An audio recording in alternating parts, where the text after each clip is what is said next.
So we're here celebrating World Tai Chi Day, and all around the world today, and for some time zones it was yesterday, martial artists, Tai Chi practitioners are sharing with small groups and massive groups the Tai Chi movements and giving people a taste of it.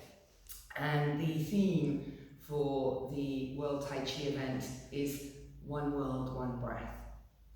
So not only is it about introducing people to the slow, gentle movements of Tai Chi for health and longevity, but it also has this underpinning, which is, we're all humans. We're all here together on this planet. We're breathing the same air, and can we move together? Can we move together in ways that are about health, longevity, kindness, wisdom? So it's got multiple layers to it. But over the last, I guess, maybe 50, probably a bit longer years, there's been increasing interest in Western medical sciences around the benefits of Tai Chi and Qigong. So to tell you the difference, Tai Chi has a martial application. It's still the very slow movements, and you can do them as a meditation for health, but in theory they have an application that can be used predominantly defensively in a fight. Yeah. It's called an internal martial art because not only are you working with the mechanics of the body and the weight shifting, but at the more advanced level, you're also using the chi. You're using energy, internal energy practice as part of your art. There's not really many people that can do that, but in theory it is possible, and that's the mastery level of it. For us mere mortals, if we get a bit of a tingle in the body somewhere and we can get interested in that, that's great. And going to acupuncture can be really interesting if you've been training for a while, because then you're like, oh, yeah, I can feel that.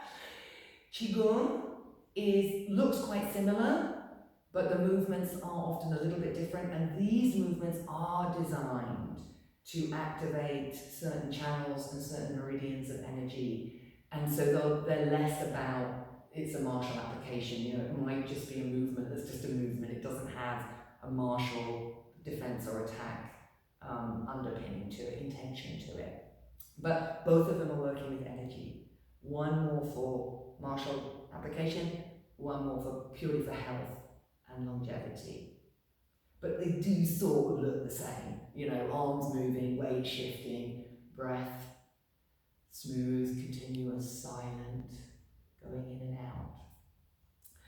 So, because we have this epidemic in our modern world of, metabolic problems, mental health problems, all these issues of our modern life, more open-minded medical physicians are interested in, what are these practices from the Eastern traditions that might be able to benefit and help people to live longer and live more healthy, and also manage chronic disease in a different way. And part of the reason I love Tai Chi is because you don't need any special equipment. I mean, it's nice to have a sword and a fan, but if you go to yoga, like, you need a mat, and you need a block, and you need a this, and you've got to get on the floor, and you need a nice space, and you've got to be indoors. I mean, I'm exaggerating a bit, but really with Tai Chi, look, this gentleman here is wearing his smart shoes, you can literally do it anywhere, and you don't need any special equipment. And it's nice to have, loose clothes, but, you can do it in your kitchen when you're waiting for a cup of tea. Some of those exercises that we did earlier.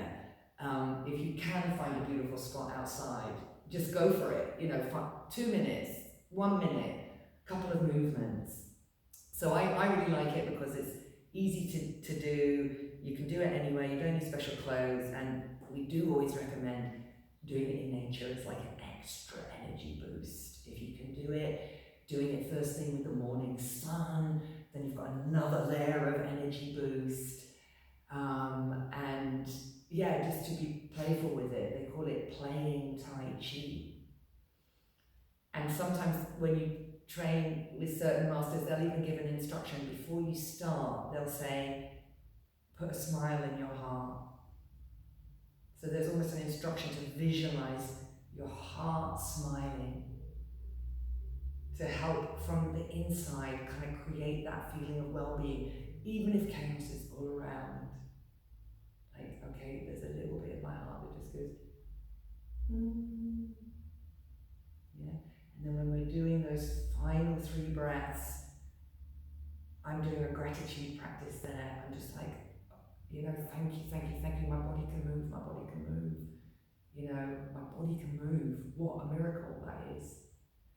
So some of these like internal mental orientations that really add a bonus, but in simple ways. I mean, I love yoga. It's such a deep science, such a deep practice, but that makes it a bit inaccessible to many people. You know, and there's a lot of kind of yoga sort of purists out there that don't do it like that, don't do it like that. Whereas here we're just like, just keep moving, and your body will find a way. And I could give you a million corrections, but the main thing is you're here and moving. So what does the science say? So there's a few kind of main areas where there's really strong kind of Western methodology, scientific evidence for the benefits of Tai Chi.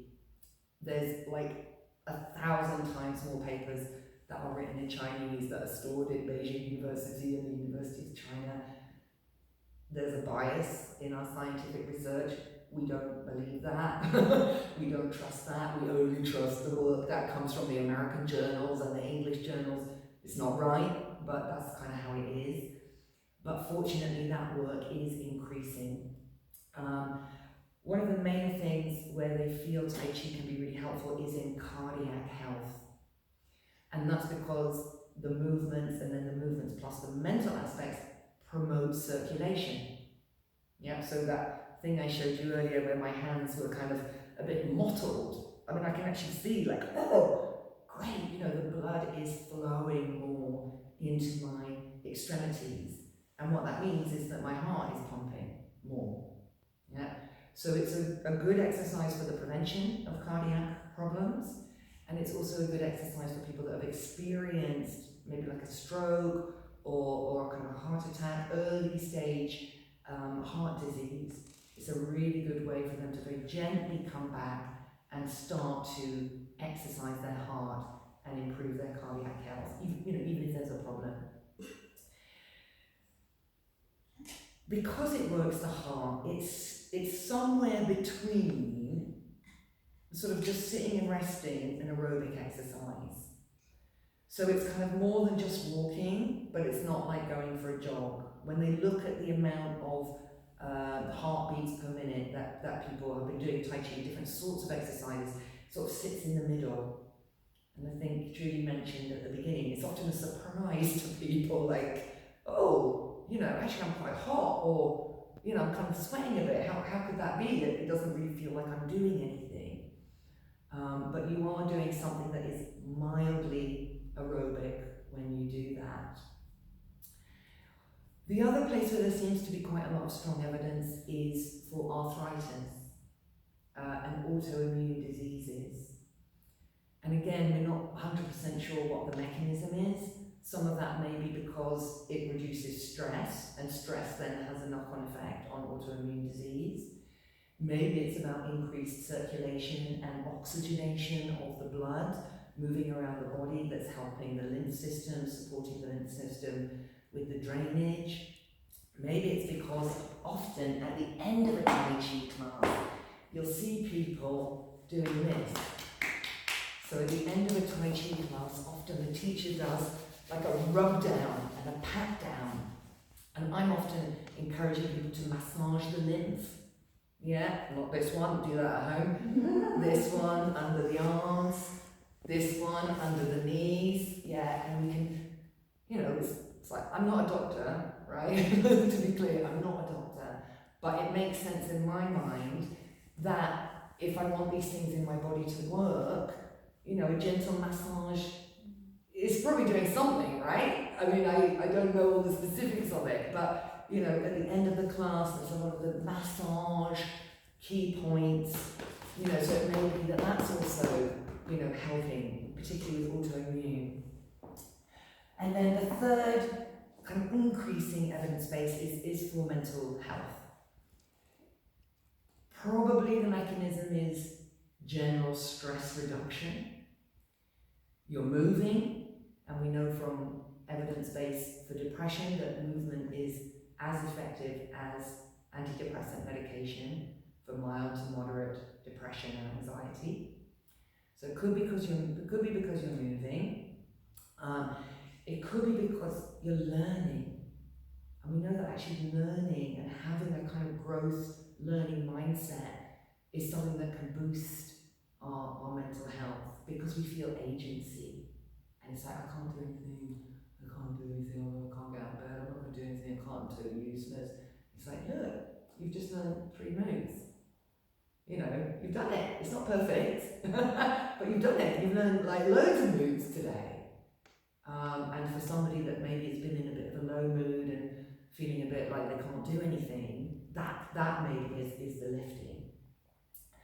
The third thing that may be happening is we're together. We're with other people. And I really wouldn't minimize the social aspect of Tai Chi. Just getting in touch with other people that are like, okay, I may not look perfect, but I want to be with you, I want to move with you, I see you every week, I get to know you a bit, and we share these values of let's be well as we can. And that's really powerful, kind of almost like a little mini tribe of people that are saying, let's be well together, and we support each other.